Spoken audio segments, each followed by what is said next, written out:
Roger Avery and Tarantino said, make sure to pace yourself a little. Making a movie is a marathon, not a sprint. Yeah. I did exactly what they told me not to do. October 31st, 1996. Vichy, France. Tell me about when you were born. Apparently, a meteorite hit the hospital I was in. A shooting star. It was like a missile, as he described it. It hit the hospital. American Baron is born at 8:50 a.m. And the doctor had to slap me on the butt to make sure I made a noise, to make sure I was alive and well. They would not allow my dad to name me Baron, B-A-R-O-N, because it's a term of nobility in France. And my dad was trying to convince them. He can be named Baron because in America, he's a baron. He is an American baron. So he had to bribe them with cheese, a big roll of cheese. And then they just allowed it. He's like, all right, he's an American baron, and B-A-R-O-N. This is our friend Baron, and he just made his first feature film in under 90 days. If I'm being honest, I think it exhausted me so much that that's what makes this last 10% so hard.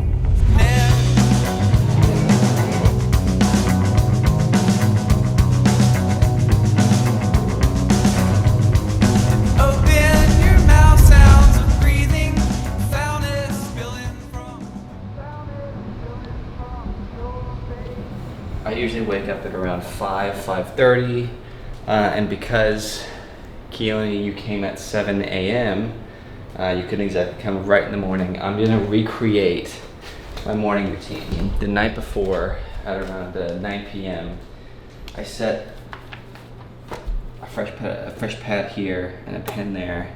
I make sure the chair is ready to sit in, like that.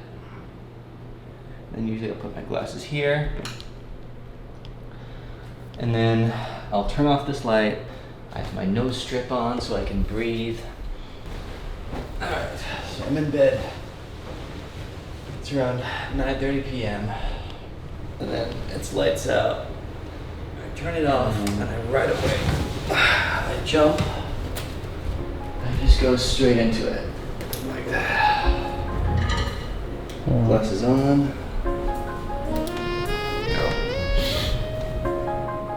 No, it's just me, and no one's texting me, no one's calling me, the emails aren't here yet, so I'm not thinking of anybody. I wouldn't call it a pleasure, but it's interesting. Every morning, it really does give you the motivation to wake up and enter this world and sink into it. You know about that really early part of honestly, your life? my childhood's not that interesting because I was homeschooled. I didn't have any friends really, and then I joined Boy Scouts at around that age. But childhood, it was a lot of construction sites. I would make my own toys. I was really good at U.S. history. I couldn't talk to people. I would try to impress girls with magic tricks, and they were impressed. It worked. My dad introduced us to adult movie, like a sort of more complicated, mature movies early. So I really attribute my taste to my dad, and my parents really curating books and movies and music.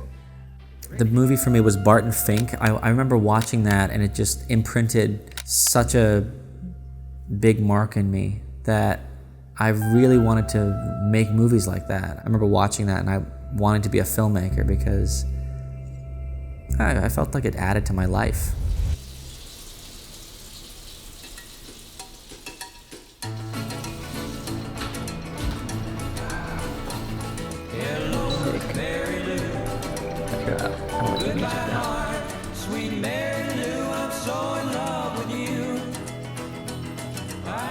Grow a tree?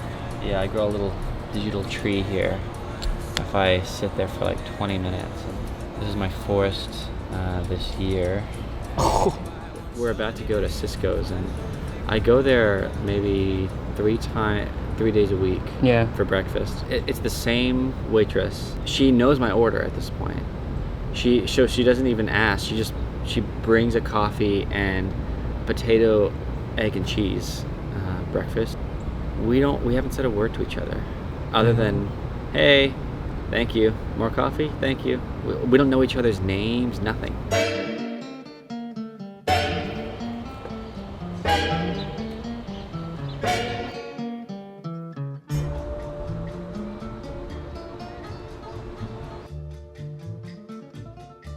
I like diners because, in a way, there are no expectations. They're not really playing that how are you game. They're not chumming you up for a tip. If you're out of coffee, they'll fill it up. They're not doing it for a tip though, it's just because you're out of coffee. I think diners are one of those places you can really be yourself.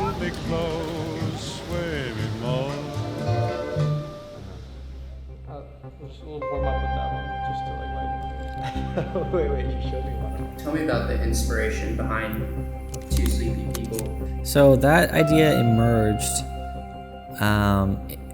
about a year ago in Northern California.